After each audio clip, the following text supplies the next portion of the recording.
Hello friends, I'm in Kentuskeg Village Cemetery, Kentuskeg, Maine, USA, and I wanted to show you a couple really interesting headstones here.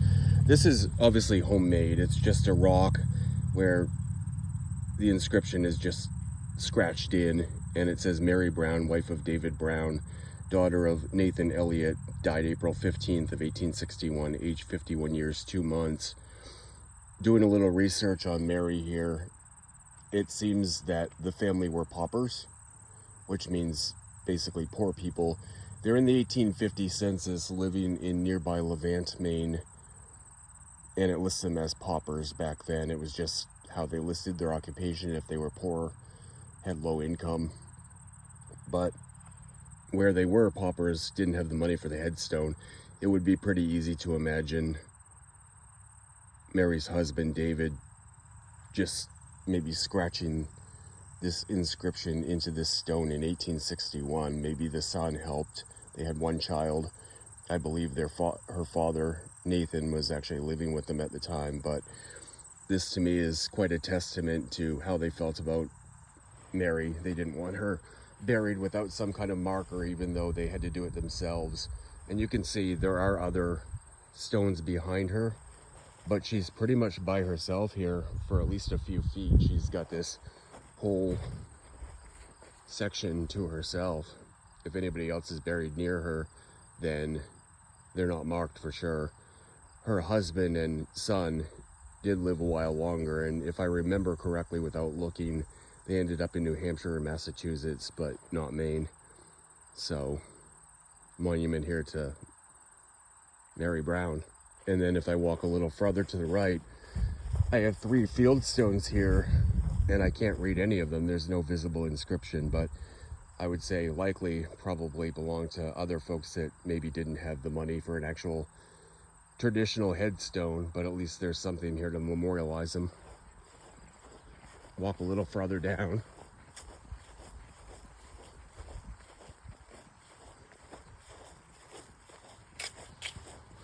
This would have been made by a mason. It's more traditional, but I thought it stood out as it's sort of by itself here. It says William, son of A and E Smith, died February 10, 1848, age 1 month and 7 days. So fairly elaborate stone for an infant of the time. And as you can see, again, there's a plot in back of him, but nothing for a good 30-40 feet to the right, unless again it's on marked burials. Another handmade one here.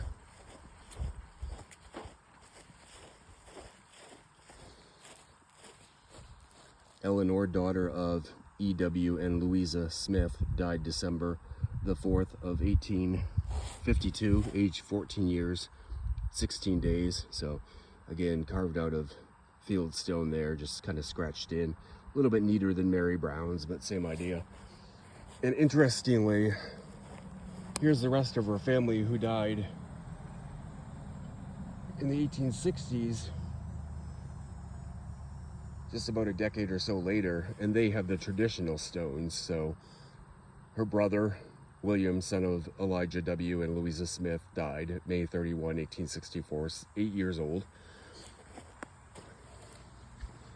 John S. died in Alexandria, Virginia, July 3rd, 1864, 25 years. Would have been about the time of the Civil War. Thinking he died in Virginia, he may have died in battle. Albert died August 19, 1865, the year the Civil War ended, age 22. Sons of Louisa and Elijah Smith, yes, members of Company B, 1st Regiment, Maine, heavy artillery, so certainly Civil War. And there's their sister, Annie. Oh, my apologies, it's not their sister. Annie M., daughter of James and Annie M. McCorrison, died May 15, 1865, age 1 year, 3 months, 14 days. And actually, I recognize the last name McCorrison. It's one of the photo requests that are on field for this cemetery. I've looked for her dad. I couldn't find him, James McCorrison. He is likely unmarked, or his stone is now dust or underground. And there's their parents.